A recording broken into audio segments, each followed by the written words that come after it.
On a vu comment représenter le type chaîne de caractères, nombres décimaux et nombres entiers. Maintenant, on va voir un nouveau type qui est le type booléen. Le type booléen permet d'afficher des valeurs qui sont soit vraies, soit fausses. Il peut prendre deux valeurs possibles, soit le mot-clé réservé true, soit false. Comme le reste des types en Python, il y a une fonction qui permet de transformer d'autres types d'objets en booléen. C'est la fonction bool. Dans la logique booléenne, tout type d'objet qui est égal à 0, nul ou à un ensemble vide sera considéré comme fausse et tout le reste sera considéré comme vrai. Prenons quelques exemples avec la valeur -20 qui en booléen sera considéré comme vrai. On peut aussi prendre la valeur 42.0, un nombre décimal qui lui aussi sera considéré comme vrai, ou bien une chaîne de caractères non nuls, comme par exemple ABC, qui elle aussi sera évaluée à vrai. Maintenant, si on prend une chaîne de caractères vide, elle sera évaluée à fausse, car c'est un ensemble vide, ainsi que 0, le nombre entier, et 0.0 pour avoir un float, qui lui aussi est faux. En programmation, quand on parle de valeurs qui peuvent être interprétées comme vraies ou fausses, bien qu'elles ne soient pas les valeurs booléennes directes true et false, on parle de valeurs true-si ou false-si. On a vu les opérateurs arithmétiques, voyons maintenant les opérateurs de comparaison. Il existe 6 opérateurs de comparaison qui permettent de comparer tout type d'objet en Python. On a l'opérateur strictement plus petit que, plus petit ou égal à, strictement plus grand que, plus grand ou égal à, différent ou égal. À noter que l'opérateur de comparaison égal est composé de deux signes égales. Il n'est pas à confondre avec un égal simple qui est réservé à l'assignation de variables. Voyons quelques exemples ensemble pour mettre ça en pratique. Si on fait print 2 est strictement plus petit que 3, Python nous dit que la comparaison est vraie. Maintenant, si on dit 2 est strictement plus petit que 1, là, Python nous dit que c'est faux. Pour voir si 2 est différent de 1, c'est pareil. Python nous dit que c'est vrai, 2 n'est pas égal à 1. Par contre, si on essaye de voir si 2 est égal à 1, Python nous dit que c'est faux. Est-ce que 2 est plus grand ou égal à 1? Oui. Est-ce qu'il est strictement plus grand que 1? Oui. Par contre, est-ce qu'il est plus petit ou égal à 1? Non. En Python, on peut aussi mettre plusieurs opérateurs de comparaison les uns à la suite de l'autre. Par exemple, on peut dire 1 est strictement plus petit que 2, qui lui-même est strictement plus petit que 3. Et tout ça sera interprété comme vrai. En Python, on a aussi deux opérateurs logiques qui sont AND et OR, qui permettent d'associer plusieurs conditions entre elles, les unes à la suite des autres. Avec le mot OR, qui veut dire ou, il faudra que ou bien la condition de gauche ou bien la condition de droite soit vraie pour que l'ensemble soit vrai. Et pour le mot AND, qui veut dire et, il faut que les deux conditions, celle de gauche et celle de droite, soient vraies pour que l'ensemble soit considéré comme vrai. Maintenant qu'on a vu le type booléen, les opérateurs logiques et les opérateurs de comparaison, on va pouvoir entrer dans le vif du sujet avec notre première structure de contrôle, qui est la condition if. If permet d'exécuter du code si et seulement si la condition est validée. On va évaluer une condition et exécuter un bloc de code si la condition est vraie. Ce bloc de code est indenté, ça veut dire qu'il ne commence pas à la ligne directement, mais il y a des espaces. Ça peut être autant d'espaces que vous voulez ou autant de tabulations que vous voulez, mais il faut juste que ce nombre d'espaces ou de tabulations soit consistant dans tout votre code. Ici, j'ai 2 espaces, ça fonctionne, j'aurais pu en avoir 4, mais si j'en ai 4 ici, il faut que j'en ai 4 tout le long de mon bloc et des autres blocs en Python. Donc par exemple, si la condition 2 est plus petit que 3, on affiche c'est vrai. Et si je lance mon code, on voit qu'on a bien affiché c'est vrai. Par contre, si la condition devient fausse, 4 est plus petit que 3, c'est faux, et donc on ne va jamais passer dans ce bloc. Pour illustrer tout ça, prenons l'exemple d'un programme qui demande à l'utilisateur d'entrer un mot de passe.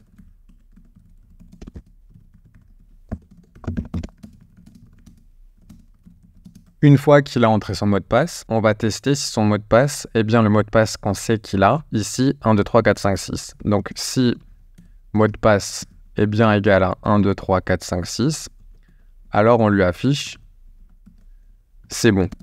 Testons notre programme. Quel est votre mot de passe 1, 2, 3, 4, 5, 6. Notre programme affiche bien que c'est bon.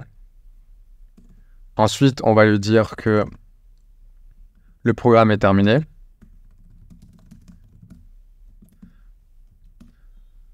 Si on le lance et que cette fois-ci, on met un autre mot de passe, on voit qu'il a bien affiché le programme est terminé, mais qu'il n'est pas rentré dans le bloc qui dit que c'est bon. Par contre, si on met 1, 2, 3, 4, 5, 6, il rentre dans le bloc et il affiche, quoi qu'il arrive, cette ligne-là qui n'est pas indentée. et qui sera donc exécutée parce qu'elle n'est pas dans le code dans lequel on rentre seulement si la condition est validée. Maintenant, que faire si le mot de passe n'est pas bon?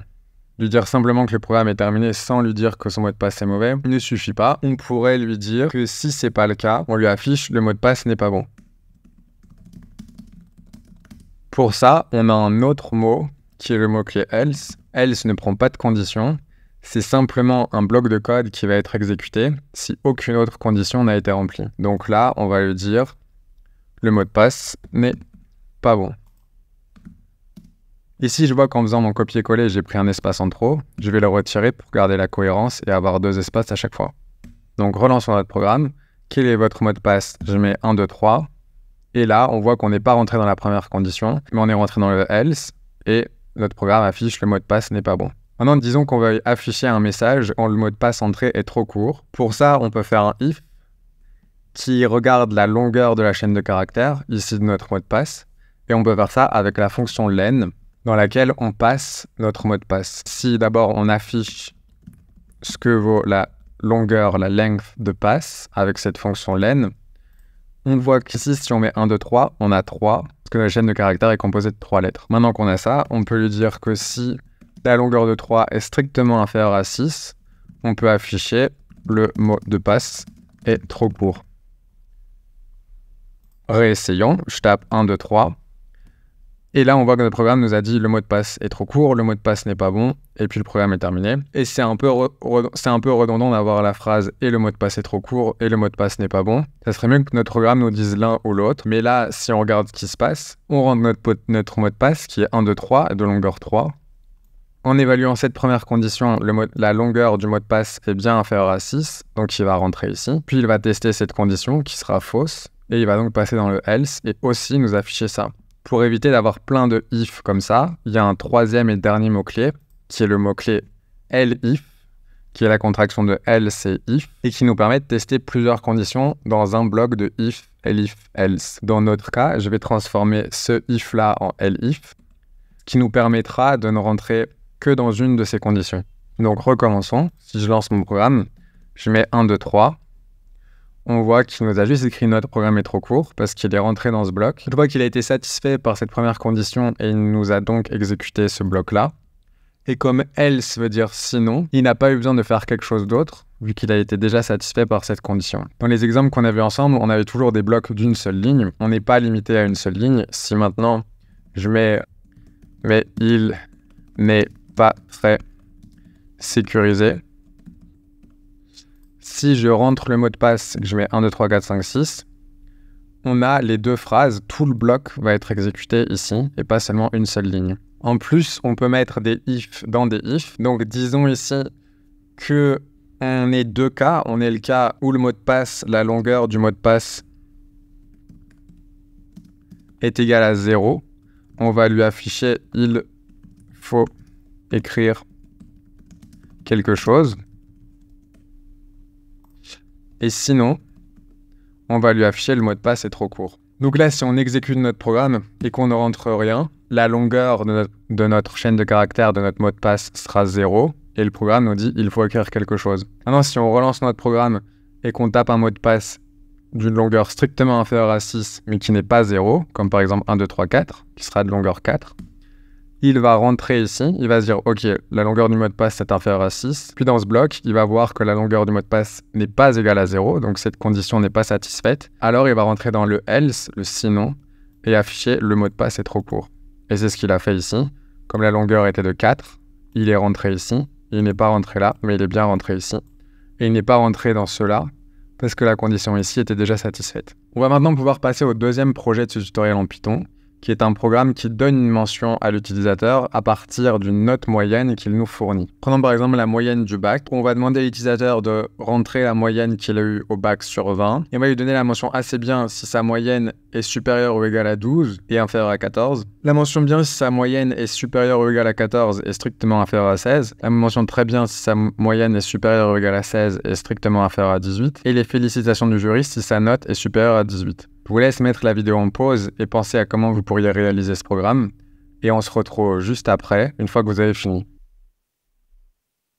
Voilà, j'espère que vous avez fini, que vous avez au moins essayé de réaliser ce programme par vous-même. Donc, on va résoudre le programme ensemble. On va commencer par déclarer une variable moyenne et on va demander à notre utilisateur d'entrer sa moyenne. On sait que la fonction input nous renvoie des chaînes de caractères et nous, on va travailler avec des nombres décimaux. Donc, on peut déjà transformer cette chaîne de caractères en float pour avoir une moyenne qui est un nombre décimal. Ensuite, on va avoir plusieurs conditions dans lesquelles on va rentrer en fonction de la moyenne de l'utilisateur. Donc, si sa moyenne est supérieure ou égale à 12 et inférieure à 14, on va afficher la mention assez bien. Si sa moyenne est comprise entre 14 inclus et 16, on va afficher la mention bien. Si elle est comprise entre 16 inclus et 18, on va afficher très bien.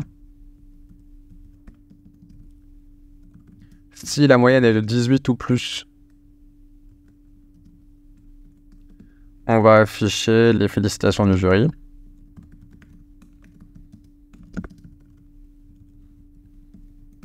Et sinon, on affiche pas de mention. Essayons notre programme.